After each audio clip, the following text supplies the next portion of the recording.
In the headlines, the International Monetary Fund to assist Dominica review its tax system. IOM Dominica observes a milestone achievement in its regional project on data collection. And Dominica suffers heartbreaking second defeat in World Cup qualifiers. I am Andrea Louis with the Channel 5 News. Back with the details after this. Your old tablet? That's so 2020. Get a Samsung A7 tablet from Flow for only $99 when you sign up for a new All-In or All-In Plus bundle. Enjoy faster broadband speeds to surf and stream, more TV channels in HD to stay entertained, and unlimited Flow-to-Flow fixed minutes to stay in touch with everyone you love. So sign up today for a new bundle from Flow. Visit discoverflow.co for more information. Terms and conditions apply.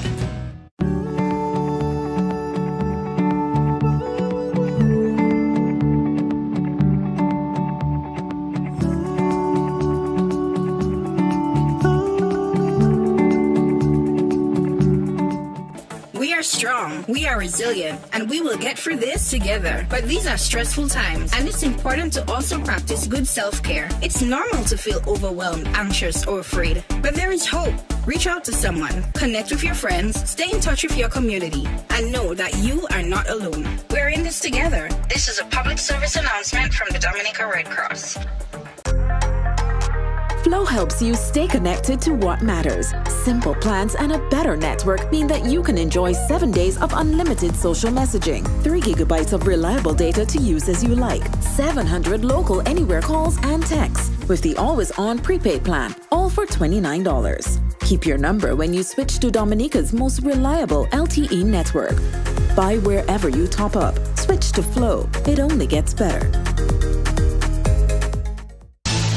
Thank you for staying with us. First up, Dominica to get assistance from the international community in reviewing its tax system.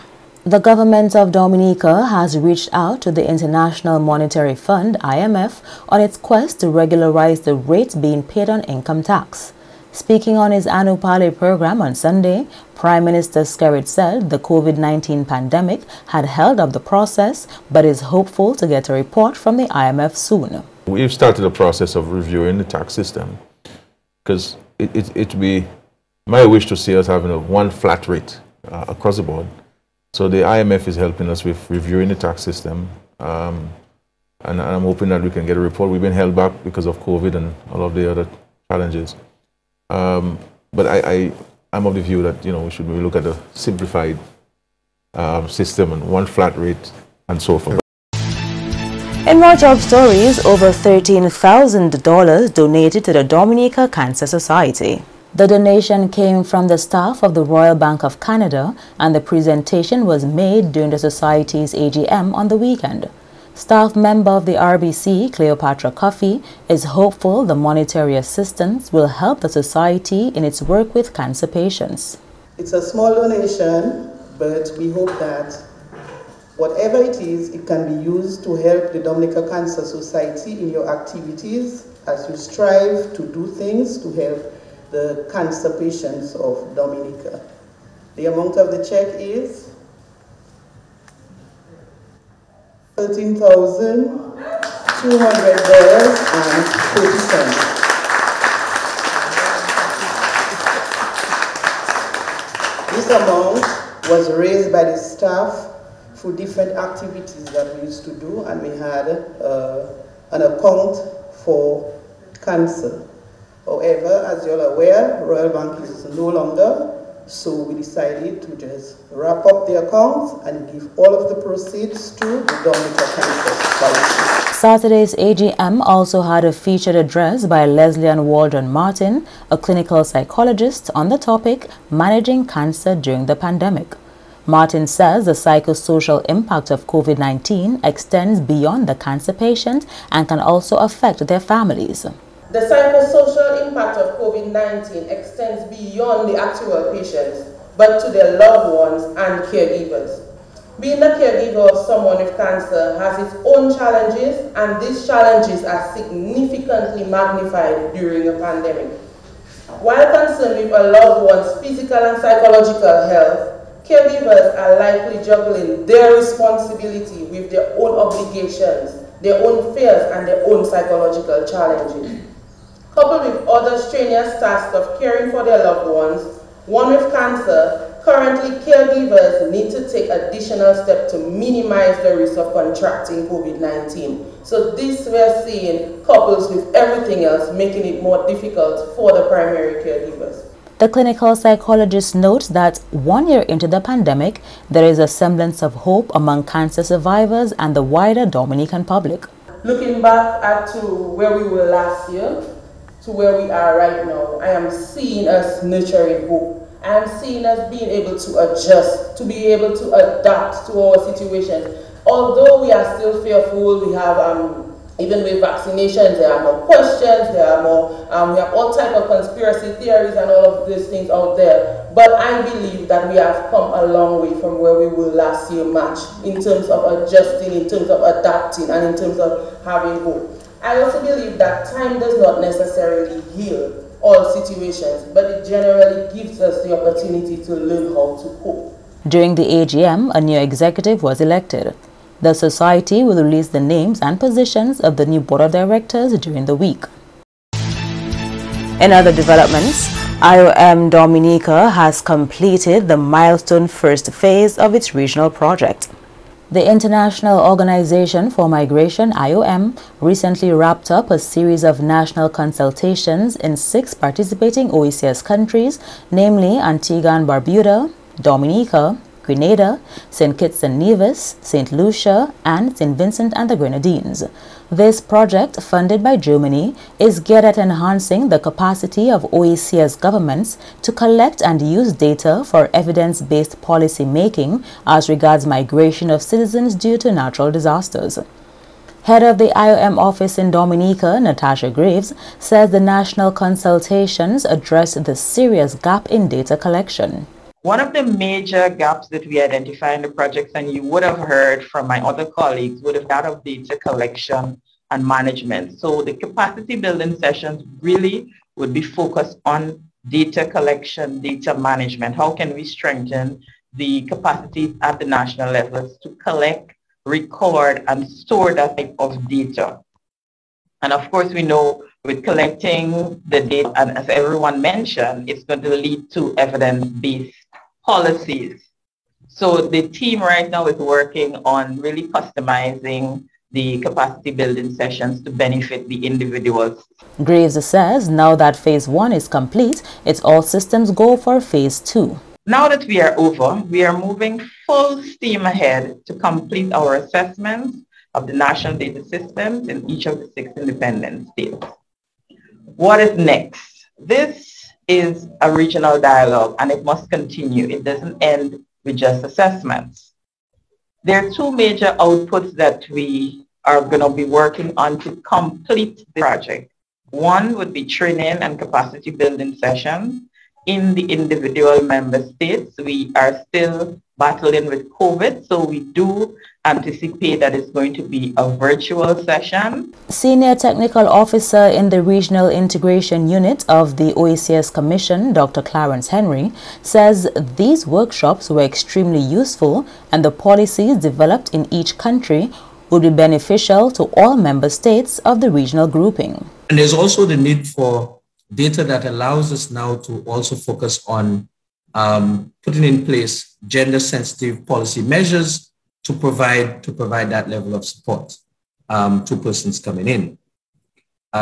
So in a sense, at the OECS Commission, we're very mindful of the fact that we need data in order to determine how do we support member states to expand their capacity to meet the needs of OECS citizens and their families, moving under the context of environmental migration. Just to say, we have started working towards building the capacity among member states. So for instance, we're focusing on building capacity of border officials to receive persons moving in distress and particularly to equip them with the tools for effective management of large influx of OECS citizens and their family members following environmental disasters. Sessions for the second phase of the project are scheduled to start in April, while the regional conference is to be held in June. In other news, First Vice President of the National Youth Council, Fire Lander, has been placed on a 3-week suspension. This follows calls for his resignation after his participation in a Labour Party youth symposium at the Kainago Barana Ote earlier this month. Subsequent to Lander's participation in the DLP Youth Symposium, NYCD President Ashram McDougall said a thorough investigation would be carried out into the matter before any action is taken. A press release from the National Youth Council over the weekend states, with thorough investigation over the past week, the executive cites breach of the code underpinned within Article 8, Section 4. No member of the National Executive shall demonstrate openly in public forum, media appearance, political platform, or at such public events show his partnership to any political party, as this may have the potential to undermine the integrity and independence of the NYCD. As regards action taken against Lander, the press release goes on to say, the Council wishes to remain transparent and objective and has made the decision for a 3-week suspension until 10th April 2021. You are watching the Channel 5 News. Stay tuned for more after the break. A new in-home experience is here. All your services bundled into one simple plan. Faster, more reliable Wi-Fi so that you can binge, play, and stream uninterrupted. Unlimited Flow local landline minutes mean you can talk and talk and talk. Plus the best in TV entertainment with over 120 channels and 29 in HD, all for $160 a month with the new all-in bundle. With Flow, it only gets better. Your old tablet? That's so 2020. Get a Samsung A7 tablet from Flow for only $99 when you sign up for new All-In or All-In Plus bundle. Enjoy faster broadband speeds to surf and stream, more TV channels in HD to stay entertained, and unlimited flow-to-flow fixed minutes to stay in touch with everyone you love. So sign up today for a new bundle from Flow. Visit discoverflow.co for more information. Terms and conditions apply. We are strong, we are resilient, and we will get through this together. But these are stressful times, and it's important to also practice good self-care. It's normal to feel overwhelmed, anxious, or afraid. But there is hope. Reach out to someone, connect with your friends, stay in touch with your community, and know that you are not alone. We're in this together. This is a public service announcement from the Dominica Red Cross.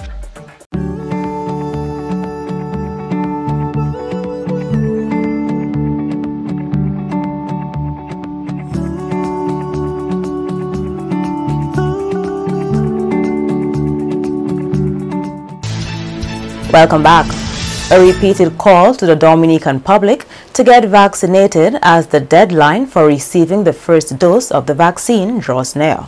Dominica received its first supply of vaccines from India in early February and began vaccinating the population shortly thereafter. In order to be fully vaccinated, individuals need to receive 2 jabs 8 weeks apart. To date, over 16,000 people had received the first dose of the Oxford-AstraZeneca vaccine. According to health officials, the deadline for taking the first shot of the vaccine is March month-end. Prime Minister Skerrit implored the public to get inoculated to revive the Dominican economy. I've been informed by the Ministry of Health that persons have begun receiving the second dose of the vaccines. The opportunity still remains for those who have not taken the first dose. Let us therefore continue to avail ourselves to taking the vaccines. I know there are schisms about the vaccines, but it's important for us to do so. In Dominica, we're working towards a goal to get to 70% of our population vaccinated so that our lives can begin to return to normal. As I mentioned before, the cruise lines are inquiring about the percentage of our population who are vaccinated. This, I believe, will determine whether they visit our shores. But this, of course, is dependent on you and your willingness to get the shot to help position this country to return to economic activity. The Prime Minister says other Caribbean countries have accelerated their vaccination programs in order to accommodate visitors and benefit from the tourism dollar. I must tell you that some of our sister islands, though receiving the vaccine later than us, have rushed ahead to take the shot. This is because there is an appreciation for the importance of the tourism dollar to the economies. I do not want us to pass up on the opportunity here to do the same, to get our country ready for visitors. Yes, there are efforts being made in other sectors of development. Yes, we are giving support to small businesses and we are making new and lasting investments in agriculture, geothermal, and ICT. But this island remains a much sought after tourist destination. And we must consider the hundreds of Dominicans whose livelihoods are dependent on tourism. So many of us are dependent on tourism, especially cruise tourism and stay-over visitors, stay-over arrivals. You know, when we have a cruise ship in port, you could see the activities. Tour guides, bus drivers, bus owners, vendors on the various sites across Dominica. These people rely on the tourist dollar to survive and to take care of their families. So let us go out and get vaccinated, my dear brothers and sisters. And the senior men's national football team suffers its second defeat in the World Cup qualifying matches. In what can be described as a David versus Goliath match against Panama on Sunday, the Nature Island men lost the game 2-1. Even with the loss, the match is being hailed as one of the team's best performances in the international arena to date. Panama is a top-ranked team in Group D and had made it to the World Cup in 2018. Panama started the game ranked at 78, while Dominica was at 184 out of the 210 playing nations. Speaking to media manager for the Dominica national football team, Garvin Richards, Coach Rajesh Lachu says he's extremely proud of the team's performance regardless of going down to Panama. We could compete with anybody, Gavin. And I want the world to know that, and I want Dominica to know that. Those players went out there and played for the country. The result, disappointing, but I'm still proud of the players. We compete against a World Cup team. We score against a World Cup team. And you see, it's just going forward. The investment was two months, 3 weeks. You know, we were engaged full time. So imagine if the league, the DFA league, was semi-pro, professional, and the players training right through. Remember, Panama had their own professional league. There are professional players from Spain and all these different countries. So we respect Panama, and I am proud of my players because they were able to compete. The lone goal from Dominica came from Odell Laville, who scored in the 82nd minute. Panama won on Dominica's own goals in the 29th and 86th minutes of play. Laville says he is proud to have made the goal for his country. Well, first of all, I just want to thank God for the opportunity that I got to play today. Well, from the keeper, I saw that he was going to get the ball and give it to his player, so I don't think that, you know, I could get that opportunity to intercept the ball and shoot at goal, so I just took the chance that I got.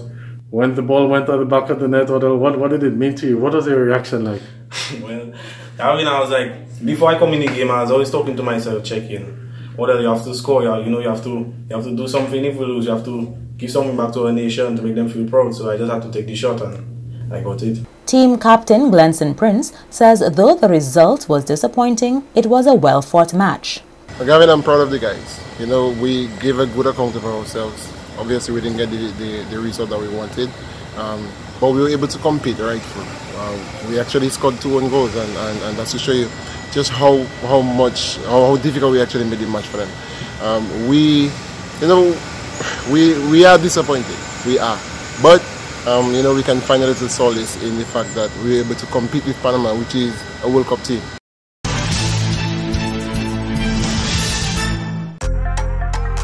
Flow helps you stay connected to what matters. Simple plans and a better network mean that you can enjoy 7 days of unlimited social messaging, 3 gigabytes of reliable data to use as you like, 700 local anywhere calls and texts with the always-on prepaid plan, all for $29. Keep your number when you switch to Dominica's most reliable LTE network.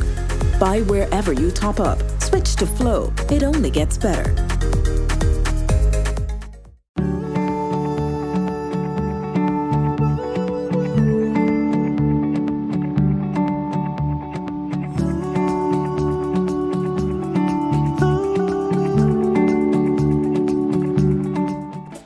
are strong, we are resilient, and we will get through this together. But these are stressful times, and it's important to also practice good self-care. It's normal to feel overwhelmed, anxious, or afraid. But there is hope.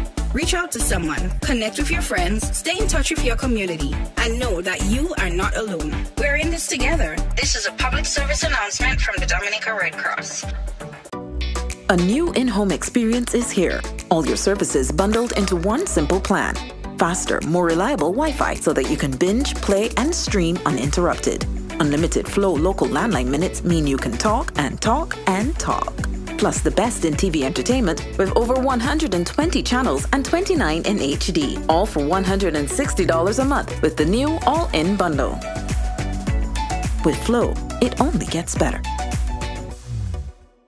Your old tablet? That's so 2020. Get a Samsung A7 tablet from Flow for only $99 when you sign up for new all-in or all-in plus bundle.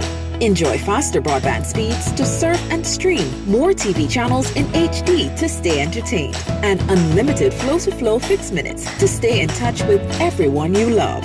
So sign up today for a new bundle from Flow. Visit discoverflow.co for more information. Terms and conditions apply. To end the news, the headlines again. The International Monetary Fund to assist Dominica regularize its tax system. IOM Dominica observes a milestone achievement in its regional project on data collection.